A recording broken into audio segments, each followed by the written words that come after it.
வணக்கம் and welcome to jewellery design Tamil. இன்றைக்கி இந்த வீடியோவில் நம்ம ஒரு சிம்பிளான ஜென்ஸ் ரிங் எப்படி பண்ணுறது அப்படின்றத பார்க்க போகிறோம். இந்த ஜென்ஸ் ரிங்கை பொறுத்த வரைக்கும் பார்த்தீங்கன்னா 2-3 டைப் இருக்குது. அதில் இது சிம்பிளான ஒரு பேஸ் ரிங். இன்னொரு விஷயம் என்னென்னா, நம்ம ஜென்ஸ் ரிங்கை பொறுத்த வரைக்கும் அந்த ரிங்கோட பேஸ் ஸ்ட்ரக்சரை ஃபஸ்ட்டு நம்ம க்ரியேட் பண்ணிவிட்டு அதுக்கப்புறமா தான் நம்ம அதை மேலே டிசைன் பண்ண ஆரம்பிப்போம். இப்போது இந்த வீடியோவில் நம்ம டிசைன்ஸ் எதுவும் பண்ண போகிறதில்ல. அந்த பேஸ் ஸ்ட்ரக்சரை எப்படி க்ரியேட் பண்ணுறது, அது எப்படி டிசைன் பண்ணுறது, அதுக்கு என்னென்ன பேராமீட்டர்ஸ் அப்படின்றத தான் நம்ம ஸ்டெப் பை ஸ்டெப்பாக பார்க்க போகிறோம். வாங்க வீடியோக்குள்ளே போகலாம்.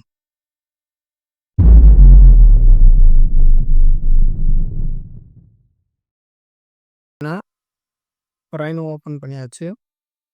இப்போ டிஸ்பிளே ஆகிற சைஸ் சார்ட்டில் நம்ம 22 சைஸ் ரிங்கை அந்த சைஸ் எடுத்து நம்ம ஜென்ஸ் ரிங்க்கு ஒர்க் பண்ண போகிறோம். ஜென்ஸ் ரிங்கை பொறுத்த வரைக்கும் பார்த்தீங்கன்னா 17 to 27 வரைக்கும் சைஸ் யூஸ் பண்ணுவோம். லேடிஸ் ரிங்கை பொறுத்த வரைக்கும் நம்ம 10 to 20 யூஸ் பண்ணுவோம். அதனால் இப்போ நம்ம 22 சைஸ் எடுக்க போகிறோம். அதோட பேராமீட்டர் பார்த்திங்கன்னா 19.7. ஓகே, இப்போ நம்ம ஃப்ரண்ட் வியூவில் ஓப்பன் பண்ணிவிட்டு சர்க்கிள் 0 என்டர் 19.7 நம்ம ஒரு ஐடி க்ரியேட் பண்ணிட்டோம். இதுக்கு 1 hour நம்ம திக்னஸ் கொடுக்கறதுக்காக நம்ம ஆஃப்செட் அந்த டிஸ்டன்ஸ் பார்த்தீங்கன்னா 1 mm இங்கே இருக்குது. கர்வை செலக்ட் பண்ணிவிட்டு அவுட் சைட் ட்ராக் பண்ணி கிளிக் பண்ணிங்கன்னா 1 mm திக்னஸ் வந்துருக்கு.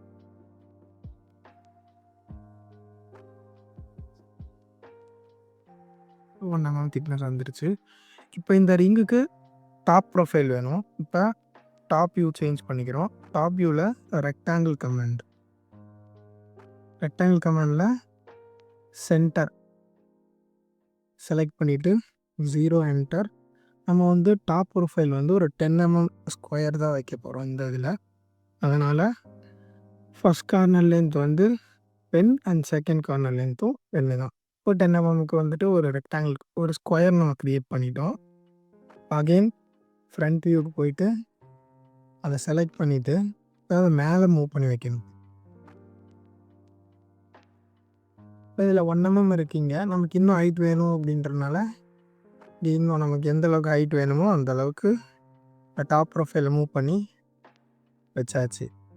இப்போது ஒரு லைன் கமாண்ட் எடுத்துகிட்டு 0 என்டர் போத் சைடு ட்ராக் பண்ணிட்டோம். இப்போ இந்த அவுட்ரு கர்வோட இந்த ஆஃபை மட்டும் நம்ம டெலீட் பண்ண போகிறோம். எதுக்குன்னா அதுக்கு ஒரு ப்ரொஃபைல் அதை ஒரு ரெயில் க்ரியேட் பண்ணுறதுக்காக. Select all trim command use பண்ணி நம்ம ட்ரிம் பண்ணியாச்சு. இதை ட்ரிம் பண்ணதுக்கப்புறம் இந்த கர்வ் நமக்கு தேவையில்லை, இதை டெலீட் பண்ணிக்கலாம். இப்போ பார்த்தீங்கன்னா நம்ம யூஸ் பண்ண போகிறது கர்வில் extend curves arc to point இதை யூஸ் பண்ணி இந்த எண்டை பிக் பண்ணிவிட்டு அல்ட்டை ஹோல்டு பண்ணிங்க அப்படின்னா நமக்கு பிக் ஆகும். நம்ம பர்பெண்டிகுலர் டு மிட்டு பார்த்தீங்கன்னா தெரியும். இங்கேருந்து நமக்கு கண்டினியூட்டியாக இங்கே பிக் ஆகிருச்சு. நமக்கு இந்த ப்ரொஃபைலும் நமக்கு கிடச்சிருச்சு. இப்போது அகெயின் லைன் ட்ரா பண்ணிவிட்டு 0 என்டர் செலக்ட் ஆல் ட்ரிம்மில் நமக்கு இது தேவையில்லை, இதை ட்ரிம் பண்ணிக்கலாம். நமக்கு 1 சைடு கிடச்சிருச்சு. நம்ம இதை வச்சு நம்ம மிரர்ஸாக கொண்டு போகிறோம். இப்போ பார்த்தீங்கன்னா நமக்கு இந்த டாப் ப்ரொஃபைல் பண்ணியாச்சு, சைடு ரெயிலும் பண்ணியாச்சு. இப்போ கீழே இருக்க நமக்கு கீழே இருக்க தாண்டி திக்னஸ், அதை நம்ம ஷேங்கோட திக்னஸ் நம்ம பண்ணணும். லைன் கமாண்டில் போய்ட்டு அதை பிக் பண்ணிவிட்டு டாப் வியூ போய்க்கோங்க. போத் சைடு கீழே இருக்க ஷேங்க் நம்ம 3.5 mm வைக்க போகிறோம். 3.5 டிவைட் பை 2 என்டர் கொடுத்துட்டா நமக்கு இப்போ அந்த ப்ரொஃபைலும் க்ரியேட் ஆகிடுச்சு.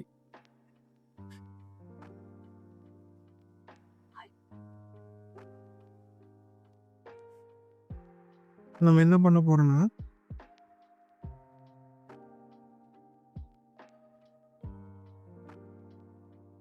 பேட்ச் கமாண்ட் யூஸ் பண்ணி இந்த டாப் ப்ரொஃபைலை பேட்ச் பண்ண போகிறோம். ஓகே, இப்போ ஷேடட் வியூ சேஞ்ச் பண்ணிவிட்டு பார்த்தா நமக்கு ஒரு சர்ஃபேஸ் க்ரியேட் ஆகிருச்சு. இப்போ நம்ம என்னென்னா லூப் எட்ஜ் கமாண்ட் எடுத்துகிட்டு இந்த எட்ஜை மட்டும் லூப் பண்ணிவிட்டு மற்ற இதெல்லாம் நமக்கு ஹைட் பண்ணி வச்சுக்கலாம். நான் நிறையா இருந்துச்சுன்னா நமக்கு கன்ஃபியூஸ்ட் ஆகிரும். இப்போ என்ன பண்ண போகிறோம் அப்படின்னா, நமக்கு சைடில் ப்ரொஃபைல் நமக்கு ரிங்கோட சைட் பார்ட் நமக்கு சைடு இந்த ஃபேஸ் நமக்கு க்ரியேட் பண்ணுறோம். அதில் பார்த்திங்கன்னா லைன் கமாண்ட் எடுத்துகிட்டு இந்த எண்டையும் நம்ம கீழே பண்ணி வச்சுருக்க இந்த எண்டையும் பிக் பண்ணிட்டோம்னா நமக்கு இது இந்த மாதிரி இருக்கும். இப்போ சைடு வியூவில் போயிட்டு இந்த கர்வ் மட்டும் செலக்ட் பண்ணிக்கோங்க. Project to C plane enter கொடுத்தோம்னா டெலிட் இன்புட் ஆப்ஜெக்ட்ஸ்னு கேட்கும். அதாவது ப்ரொஜெக்ட் டு சி பிளேன்னா இங்கே இருக்கிற இந்த லைனை வந்து சென்டரில் ஸ்ட்ரெயிட்டாக கொண்டு வரும். சென்டரில் ப்ரொஜெக்ட் பண்ணி நமக்கு சி பிளேனில் காட்டும். நம்ம டெலிட் இன்புட் எஸ் கொடுத்துட்டோம் அப்படின்னா இந்த கர்வ் வந்து டெலிட் ஆயிரும். அந்த கர்வ் மட்டும் இருக்கும். நமக்கு இந்த கர்வ் தேவையில்லை. ஸோ நம்ம டெலிட் இன்புட் எஸ் கொடுத்தோன்னே பார்த்தீங்களா இங்கே இருந்தது அங்கே நமக்கு ஸ்ட்ரெயிட்டாக சேஞ்ச் ஆகிடுச்சு. இப்போ நம்ம கர்வ் ஃப்ரம் டு வியூ இந்த கர்வ் ஃப்ரம் டு வியூன்ற கமெண்டை யூஸ் பண்ணி நம்ம இதுக்கான ரயிலை க்ரியேட் பண்ண போகிறோம். ஸ்வீப் டூ பண்ணுறதுக்காக இந்த நம்ம மிடில் இருக்க இந்த காவையும் நம்ம இப்போ பண்ண இந்த காவையும் செலக்ட் பண்ணோம் அப்படின்னா நமக்கு ரயில் கிடச்சிருச்சு. பார்த்தீங்களா, இந்த காவை நம்ம ஹைட் பண்ணிக்கணும். ரயில் கிடச்சிருச்சு நமக்கு அதே ஷேப்பில். நம்ம இந்த மாதிரி பண்ணோம் அப்படின்னா நமக்கு வந்துட்டு ஒரு ப்ரொஃபைலையும் நம்மளால் கரெக்டாக வந்து அட்ஜஸ்ட் பண்ணி க்ரியேட் பண்ண முடியாது. அதுக்காக இது ஒரு ஈஸி வே. இதை வச்சு நம்ம ஸ்வீப் டூவில் பண்ணிக்கலாம். இப்போ சென்டர் கர்வ் நமக்கு தேவையில்லை, இதையும் ஹைட் பண்ணிக்கலாம். டாப் வியூக்கு சேஞ்ச் பண்ணிவிட்டு இந்த கர்வை செலக்ட் பண்ணிவிட்டு இப்போ மிரர் பண்ணுறோம். 0 என்டர் மிரர் பண்ணியாச்சு. இப்போ நமக்கு ஒரு சைடு ஃபேஸ் கிடச்சிருச்சு நமக்கு ரிங்கோடது. இப்போ இதை வச்சு நம்ம ஸ்வீப் டூ பண்ண போகிறோம். ஸ்வீப் டூ ரயில் 1 ரயில் 2 கிராஸ் செக்ஷன் 1 2 செலக்ட் பண்ணிவிட்டு நமக்கு இந்த இடத்துல லூஸாக தான் இருக்குது. இந்த ஸ்லாஷஸ்லாம் பார்த்தீங்கன்னா ரொம்ப ஸ்பேஸ் விட்டு இருக்கனால நமக்கு வந்து ரொம்ப ப்ரெஷராக இல்லை, கம்ப்ரெஸ்டாக இல்லை, ஃப்ரீயாக இருக்குது. ஸோ நமக்கு இதுவே ஓகே தான். ஓகே கொடுத்தாச்சு. நமக்கு ஒன் சைடு க்ரியேட் ஆகிருச்சு. இப்போ இதை அப்படியே மிரர் பண்ண போகிறோம். 0 என்டர். இப்போ நம்ம ஹைட் பண்ணி வச்சுருக்கேன் அந்த டாப் ப்ரொஃபைல் எடுத்துட்டோம்னா நமக்கு ஒரு ரிங்கோட ஷேப் கிடச்சிருச்சு. நம்ம சைடு ஃபேஸ் மட்டும்தான் நம்ம ஃபில் பண்ண போகிறோம். இப்போ சைடு ஃபேஸ் ஃபில் பண்ணுறதுக்கு ஈஸி தான். ஃப்ரண்ட் வியூவில் போயிட்டு டூ பேஜ் 1 2 3 இந்த 3 எட்ஜையும் 2 பேஜ் பண்ணிவிட்டு ஜாயின் பண்ண உடனே இங்கே வருதா 3 curves joint into 1 closed curves. Closed கர்வாக இருந்தால் மட்டும்தான் நம்மளால் அந்த இடத்துல ஒரு சர்ஃபேஸை க்ரியேட் பண்ண முடியும். ஓப்பன் கர்வில் நம்மளால் சர்ஃபேஸை க்ரியேட் பண்ண முடியாது. இப்போது நமக்கு அந்த கர்வ் செலக்ட் ஆகிருக்கு. ஃபிட் கர்வ் அப்படின்ற ஒரு கமாண்ட். ஃபிட் கர்வ் எதுக்காக கொடுக்குறோம் அப்படின்னா நம்மளோடதில் வந்து கரெக்ட் அந்த கர்வ் வந்து ஸ்மூத்தாக இருக்காது. இப்போ நம்ம மேனுவலாக க்ரியேட் பண்ணுறதாகட்டும், சில இதில் பாயிண்ட்ஸ் வந்து அன்இவனாக இருக்கும், சில இதில் ப்ரெஷர்டாக இருக்கும். அந்த மாதிரி இருக்கிறனால கர்வ் வந்து ஸ்மூத்தாக இருக்காது. இப்போ நம்ம ஃபிட் கர்வ் கொடுக்கும்போது வந்து பார்த்திங்கன்னா அது வந்து அந்த கர்வுக்கு ஏற்ற மாதிரியான பாயிண்ட்ஸை ஆட் பண்ணி அந்த கர்வ் வந்து ஸ்மூத் ஆக்கிடும். ஃபிட் கர்வ் கொடுத்துட்டு இப்போ மறுபடியும் பேட்ச் பண்ண போகிறோம். இப்போ பேட்ச் பண்ணோடனே நமக்கு வந்து க்ளோஸ் ஆகிடுச்சு ஒன் சைடு. அதே ஃப்ரண்ட் வியூவில் வச்சு ஒயர் ஃப்ரேம் ஸ்ட்ரக்சருக்கு சேஞ்ச் பண்ணுறோம். செலக்ட் ஆல் ட்ரிம் சென்டரில் இருக்கிற போர்ஷனை மட்டும் ட்ரிம் பண்ணிடுறோம். ட்ரிம் பண்ணிட்டோம்னா நமக்கு கிடச்சிருச்சா. இப்போ அப்படியே வச்சு டாப் வியூ சேஞ்ச் பண்ணிவிட்டு எக்ஸ்ட்ரூட் சர்ஃபேஸில் டைரக்ஷன் ஃபஸ்ட்டு செலக்ட் பண்ணிட்டு மிடில் வச்சு ஒரு கிளிக் பண்ணிட்டு நமக்கு எந்த சைடு டைரக்ஷன் போகணுமோ அந்த சைடு கிளிக் பண்ணணும். எனக்கு நமக்கு வந்து இப்போ இந்த சைடு தேவையில்லை, இப்போ இந்த சைடு தான் கிளிக் பண்ண போகிறோம். அதனால் இந்த சைடு கிளிக் பண்ணால் இந்த சைடு நம்ம எவ்வளோ வேணுமோ அவ்வளோ வந்து நம்ம எக்ஸ்ட்ரூட் பண்ணிக்கலாம். நம்ம ரிங்கை பொறுத்த வரைக்கும் நம்ம சைடு வால் வந்து 0.6 தான் வைப்போம். அதான் ஸ்டாண்டர்ட் சைஸ். எல்லாத்துலேயும் மினிமமாக வைக்கிறது 0.6க்கு நம்ம எக்ஸ்ட்ரூட் பண்ணியாச்சு. இப்போ எக்ஸ்ட்ரூட் பண்ண உடனே நமக்கு அந்த சர்ஃபேஸ் தேவையில்லை, ஹைட் பண்ணிக்கலாம். நமக்கு இந்த இடத்துல வந்து ஒரு வால் க்ரியேட் ஆகிருச்சு. அகெயின் நம்ம இதை மிரர் தான் பண்ண போகிறோம். மிரர் பண்ணிட்டோம். இப்போ நமக்கு சைடு கிடச்சிருச்சு. மேலே எல்லாமே சர்ஃபேஸாக இருக்குது. இப்போ சைடு வாலை பொறுத்த வரைக்கும் நம்ம வந்து அதை ஆஃப் செட் பண்ணி டிஸ்டன்ஸ் வந்து பார்த்திங்கன்னா 0.3, மினிமம் திக்னஸ் 0.3 ஜென்ஸ் ரிங் 0.3க்கு ஆஃப் செட் பண்ணியாச்சு. இப்போ வந்துட்டு சில பேருக்கு டவுட் இருக்கும், நம்ம வந்து இந்த ஒரு சர்ஃபேஸை மட்டும்தான் நம்ம ஆஃப் செட் பண்ணோம், ஆப்போசிட்டில் இருக்கிற சர்ஃபேஸும் எப்படி ஆஃப் செட் ஆச்சு அப்படின்னு சொல்லிட்டு. கீழே நம்ம வந்து ரெக்கார்ட் ஹிஸ்ட்ரி ஆன் பண்ணியிருக்கோம். இந்த ரெக்கார்ட் ஹிஸ்ட்ரியை ரைட் கிளிக் பண்ணி பார்த்தீங்கன்னா அதில் ஆல்வேஸ் ரெக்கார்ட் ஹிஸ்ட்ரின்னு இருக்கும். அப்புறம் அப்டேட் சில்ட்ரன் அப்படி இருக்கும். அப்டேட் சில்ட்ரன் அப்படின்னா என்னென்னா, இப்போ நம்ம வந்து இது மதர், இதுதான் சில்ட்ரன். நம்ம வந்து எந்த ஒரு சர்ஃபேஸோ எந்த ஒரு ஆப்ஜெக்டையோ ஒரு மாஸ்டராக ஒரு மதராக ஃபஸ்ட்டு பீஸாக வச்சு நம்ம வந்துட்டு அதை அரே பண்ணாலும் சரி, மிரர் பண்ணாலும் சரி, அது வந்து மதர். எத்தனை பீஸ் நம்ம வந்து அரே பண்ணுறோமோ இல்லை மிரர் பண்ணுறோமோ அதுதான் சில்ட்ரன். அப்போது நம்ம வந்து இந்த மதர் பீஸில் நம்ம என்ன கரெக்ஷன் பண்ணாலும் அந்த கரெக்ஷன்ஸ் எல்லாமே சில்ட்ரன்லேயும் அப்ளை ஆயிரும். இதுதான் எல்லா இடத்துலையுமே ஆகும். அப்படி நமக்கு தேவையில்லாத இடத்துலலாம் நமக்கு தேவையில்லை, அப்டேட் ஆக வேண்டாம், அப்ளை ஆக வேண்டாம் அப்படின்னும் போது நம்ம வந்து ரெக்கார்ட் ஹிஸ்ட்ரி வந்து அப்போ மட்டும் ஆஃப் பண்ணிக்கலாம். பட் இப்போ அந்த ரெக்கார்ட் ஹிஸ்ட்ரி ஆனில் இருக்கிறது வந்து நமக்கு நிறைய இடத்துல யூஸ் ஆகும். இப்போ டாப் ப்ரொஃபைல் வந்து பார்த்திங்கன்னா எக்ஸ்ட்ரூட் பண்ண போகிறோம். எக்ஸ்ட்ரூட் சர்ஃபேஸ் டைரக்ஷன் D கொடுத்துட்டு, இப்போ நமக்கு வந்து இது மேலே தேவையில்லை, நமக்கு கீழே தான் தேவை. பாயிண்ட்டை பிக் பண்ணி கீழே ட்ராக் பண்ணி செலக்ட் பண்ணிட்டேன். இப்போ வந்து நம்ம வந்து ஒரு 0.7 வேணாம் 1 mm வச்சுக்கலாம். 1 mmக்கு நான் இங்கே ஒரு பாலி சர்ஃபேஸ் க்ரியேட் பண்ணிட்டேன். இப்போ வந்து நம்ம பண்ணதுனால, ஏன்னா நம்மளோட ப்ரொஃபைல் கிராஸாக இருக்குனால நம்ம எக்ஸ்ட்ரூட் பண்ணதே இந்த இடத்துல எக்ஸஸாக இருக்கும். இப்போ நம்ம ஆல்ரெடி நம்ம ஃபஸ்ட்டு ஒரு ப்ரொஃபைல் க்ரியேட் பண்ணோம் தெரியுமா, ரெயில் க்ரியேட் பண்ணுறதுக்காக. இப்போ அந்த கர்வை செலக்ட் பண்ணிவிட்டு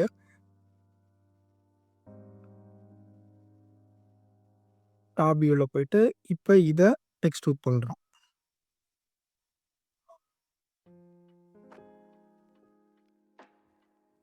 இது எதுக்குன்னா நம்ம ஒரு கட்டராக யூஸ் பண்ண போகிறோம். இப்போ நமக்கு வந்து மேலேயும் கரெக்டாக இருக்குது, சில நேரம் கீழே கரெக்டாக இருக்குது. நம்ம கரெக்டாக இருக்கிற இடத்துல பார்த்திங்கன்னா சில நேரம் வந்து கட் ஆகாது. அதனால் அது கொஞ்சம் நம்ம எந்த ஆப்ஜெக்டை வச்சு நம்ம வந்து கட் பண்ண போகிறோமோ அந்த ஆப்ஜெக்டை கொஞ்சம் பெருசு பண்ணிக்கலாம். இது எக்ஸ்டெண்டை யூஸ் பண்ணி சர்ஃபேஸ் எக்ஸ்டெண்ட் பண்ணுறேன். அவ்வளோதான். எட்ஜை பிக் பண்ணி கீழே ட்ராக் பண்ணாலே நமக்கு வந்து ஆயிரும். அதே மாதிரி டிஃப்ரென்ஸ் பண்ணும்போது நம்ம வந்து சாலிடான ஆப்ஜெக்ட்ஸை வச்சு டிஃப்ரென்ஸ் பண்ணுறோம் அப்படின்னா அது நம்ம எந்த சேஞ்சஸும் பண்ண தேவையில்லை. அதுவே நம்ம சர்ஃபேஸை வச்சு நம்ம டிஃப்ரென்ஸ் பண்ணுறோம் அப்படின்னா, இது ஹைலைட் பண்ணி வச்சுருக்கேன். இது வந்து டாப்பு, இது வந்து பாட்டம். நம்ம இது ஹைலைட் ஆகிறதுனால டிஃப்ரென்ஸ் தெரியணுன்றதுக்காக தான் நான் பாட்டம் கலர் சேஞ்ச் பண்ணி வச்சுருக்கேன். இப்போ வந்து இதை ஃப்ளிக் பண்ணி இந்த சைடு திருப்பிக்கலாம். இப்போ நமக்கு வந்து எந்த சைடு ஆப்ஜெக்டை வந்து நம்ம டிஃப்ரென்ஸ் பண்ணணுமோ அந்த சைடு தான் பாட்டம் சைடு இருக்கணும். எனக்கு வந்து இதுதான் நான் டிலீட் பண்ணணும். அதனால் இதை டிஃப்ரென்ஸ் பண்ண போகிறேன். இப்போது பூலியன் டிஃப்ரென்ஸ், ஃபஸ்ட்டு எந்த ஆப்ஜெக்டை டிஃப்ரென்ஸ் அதை செலக்ட் பண்ணி எதை வச்சு டிஃப்ரென்ஸ் பண்ண போகிறோமோ நெக்ஸ்ட் அதை செலக்ட் பண்ணி என்டர் கொடுத்தோம்னா நமக்கு டிஃப்ரென்ஸ் ஆயிடுச்சு. இப்போ இதே தான் ஆப்போசிட்லேயும் யூஸ் பண்ண போகிறோம். இது அப்படியே ஆப்போசிட்டில் மிரர் பண்ணுறோம். டிஃப்ரென்ஸ்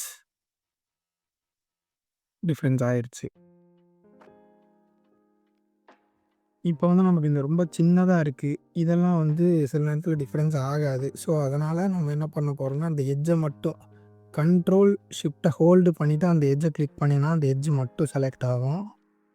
அதே மாதிரி ஆப்போசிட்லேயும் கண்ட்ரோல் ஷிஃப்ட்டை ஹோல்டு பண்ணிவிட்டு அந்த எட்ஜை கிளிக் பண்ணால் 2 எட்ஜு இப்போ செலக்ட் ஆகிடுச்சு. இப்போ நம்ம ரைட் சைடு வியூவுக்கு போயிட்டு ஷேடட் வியூவில் லைட்டாக அதை உள்ள மூவ் பண்ணி வைக்கிறோம். இதனால நம்ம ஜாமெட்ரியில் எதுவுமே அது அஃபெக்ட் பண்ணாது. ஸோ இதை ஹைட் பண்ணிக்கலாம். அதே மாதிரி இந்த சைடும் கண்ட்ரோல் ஷிஃப்ட்டை ஹோல்டு பண்ணிவிட்டு எட்ஜை செலக்ட் பண்ணிட்டு அதே மாதிரி கண்ட்ரோல் ஷிஃப்ட்டை ஹோல்ட் பண்ணிவிட்டு இது செலக்ட் பண்ணிவிட்டு லைட்டாக உள்ள மூவ் பண்ணி வச்சிடுறோம். இதையும் ஹைட் பண்ணிக்கலாம். இப்போ வந்து அவ்வளோதான், நமக்கு வந்து ஒரு ரிங்கு நம்ம வந்து க்ரியேட் பண்ணியாச்சு. இப்போ இதில் இன்னும் கம்ப்ளீட் ஆகலை, இதில் கொஞ்சம் கொஞ்சம் ஒர்க்கெல்லாம் இருக்குது. ஏன்னா இதுதான் ஒரு ரிங்கோட பேஸ் ப்ரொஃபைல். இப்போ நம்ம இந்த உள்ளே வந்து இப்படி ஹாலோவாகவே விட முடியாது. அதுக்கு நம்ம வந்து சைசிங் மெட்டல் வந்து நம்ம கொடுக்கணும். அப்போ தான் வந்து ப்ரொடக்ஷனில் ஒர்க் பண்ணும்போது சைசிங் மெட்டல்லாம் ஒர்க் பண்ணால் தான் அவங்களாம் சைசிங் பண்ண முடியும். இன்கேஸ் இந்த ரிங் வந்து பெண்ட் ஆயிடுச்சுனாலும் அதை வந்து திரும்ப ரீஷேப் பண்ணுறதுக்காக அது யூஸ் ஆகுது. நமக்கு என்ன பண்ண போகிறோன்னா, டூப் பேஜில் இந்த இதையும் டூப் பண்ணிவிட்டு அதை இன்வெர்ட் பண்ணி லாக் பண்ணியிருக்கோம். லாக் பண்ணிவிட்டு இப்போ இதை ரெண்டுத்தையும்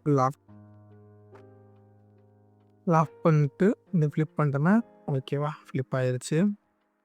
இப்போ இதை ஆஃப்செட் பண்ண போகிறோம்.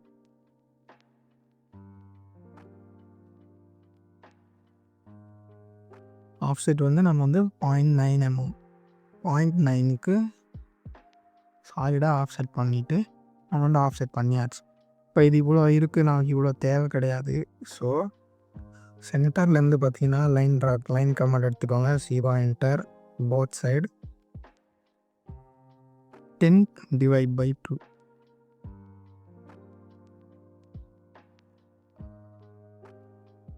அதுலேருந்து ஒரு லைன் ட்ரா பண்ணிட்டு ஆர் கமாண்ட் எடுத்து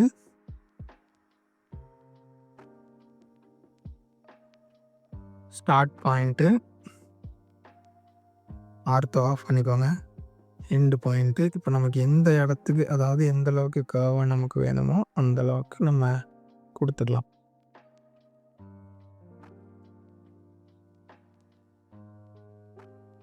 கொடுத்தாச்சு. இப்போ இதை வச்சு நம்ம ஒயர் கட் பண்ண போகிறோம். கர்வை செலக்ட் பண்ணிக்கோங்க, ஒயர் கட். எந்த ஆப்ஜெக்டை கட் பண்ணணுமோ அந்த ஆப்ஜெக்டை செலக்ட் பண்ணிவிட்டு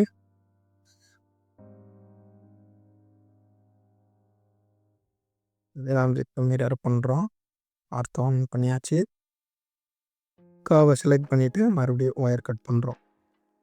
ஆப்ஜெக்டை செலக்ட் பண்ணியாச்சு. இப்போ நமக்கு இந்த சென்டரில் இருக்க சைசிங் மெட்டல் நமக்கு கிடச்சிருச்சு.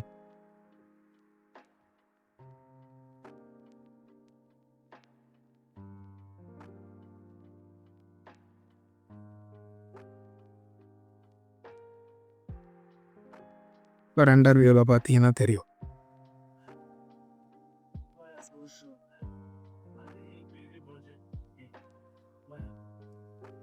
ஒரு பேஸ் ரிங்கை நம்ம க்ரியேட் பண்ணியாச்சு.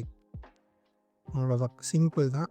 இனிமேல் இதில் டிசைன் பண்ணுற போது தான் நம்ம வந்து இந்த சர்ஃபேஸ் எல்லாம் எக்ஸ்ட்ராக்ட் பண்ணி அதில் நம்ம டிசைன் பண்ணி அதை இது மேலே லே பண்ணணும். இப்போ ஃபார் எக்ஸாம்பிள் பார்த்தீங்கன்னா, இப்போ வந்து டாப் வியூவில்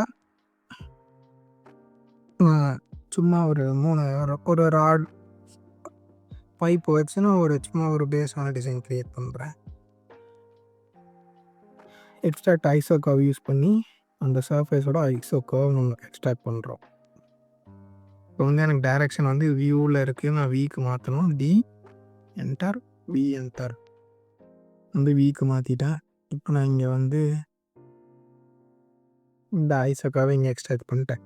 இப்போ இதில் பைப் இந்த கர்வை கொஞ்சம் எக்ஸ்டெண்ட் பண்ணிக்கலாம். எக்ஸ்டெண்ட் பண்ணிவிட்டு இப்போ இந்த கர்வை நான் பைப் பண்ண போகிறேன். இங்கே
பார்த்தோம்.